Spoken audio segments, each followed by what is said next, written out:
Last night, another gala dinner. And I'm going to tell you something. You know it is gala when you have 5 glasses and 8 pieces of silverware by your giant serving dish. Giant serving dish.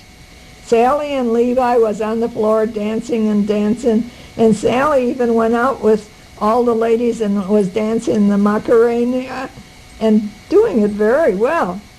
They had a 3-piece musical group. A guy at the keyboard, he also sang. A guy with the flugelhorn, he also sang. And a girl singing. No, I was going to say a gal. Danny talked to the group playing. They had to have an interpreter come because they were Italian, and Dan gave them the telephone number of his agent, telling them maybe they can get on the Princess cruise and it would be a help in their career.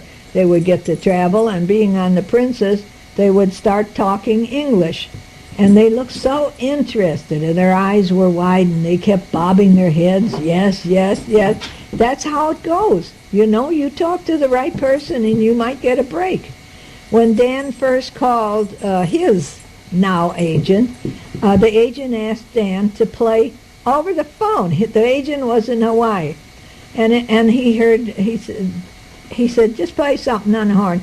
And Dan played him and played, and then he said, okay, now step back 4 feet and play the same thing. And then he said, fine, you're hired. Hired over the phone, just like that. I'll send you the contract. So, well, our musicians are different. We are driving to Pisa, and the end of the trip is near. Oh, gosh. The mountains are the Apennines, and we are on the Arulian Road built by the Romans. And when I see the town of Pisa, I am so surprised because the tower is standing almost upright. It is not completely straight, but when I was here and we were climbing or crawling from level to level, you had to crawl on some spot. I can't remember. It was on the top. And it looked like it was almost level with the ground at that time. God, they've done a terrific job in raising it. You know, I saw it on television for an hour, but seeing it in person is different. It's almost upright. They couldn't climb it. They said, no, too many children falling off. That's a lot of baloney. But when I got home, I heard on the TV, they're going to let people climb it right now. They haven't decided how many to go at one time. Phooey. I wanted to climb. Last time I got up to the top and then I spit down. Of course, it wasn't a very far spit because the tower was almost level with the ground. Oh, God. Now, we went in the Basilica of San Ruggero, and that was in Pisa, the big basilica. Oh, God, this was the biggest, the best, the most pictures, the biggest gold ceiling, the most ornate pulpit, amazing. And it had scaffolds all over the church, cleaning paintings and ceilings and marbles. Oh, gosh, the people of Pisa had to make sure that it was the grandest and the most ornate than anything in Florence. That was the aim of the people when it was built. And all I can say is, wow. Oh, my God.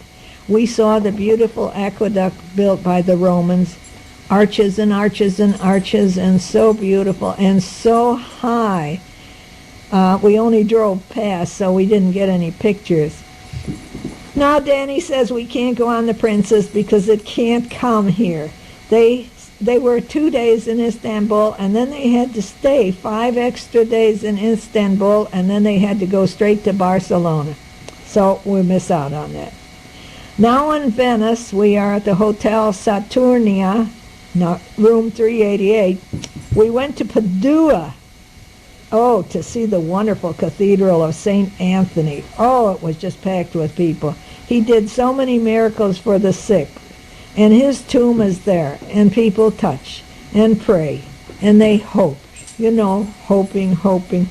And also his tongue is there. No, this is true. It is under glass, and it's real dark, and it looks like you'd take a ragged bottom of a shoe, just really raggedy. Gosh, it looks terrible, but it's there and people touch.